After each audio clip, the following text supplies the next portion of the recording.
Kung hindi mo ito bibilhin, sayang ito. Super multi-purpose lamp gamit ang solar energy nang hindi nababahala sa pag-aaksaya ng kuryente, 3 beses na mas maliwanag kaysa sa mga regular na lamp.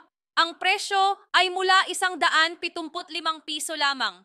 Sa napakalaking baterya, 48 oras ng tuloy-tuloy na pag-iilaw sa loob lamang ng 30 minuto ng pag-charge.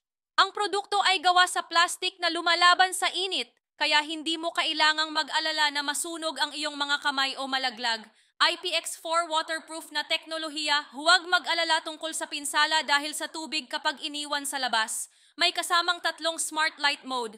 Ang compact na disenyo ay maaari ding dalhin sa iyo sa mga picnic at outdoor camping sa gabi. Mabilis na kunin ang sayo mula sa ₱175 lamang at makakatanggap ka rin ng libreng string ng mga ilaw upang palamutihan ang iyong tahanan sa link sa ibaba.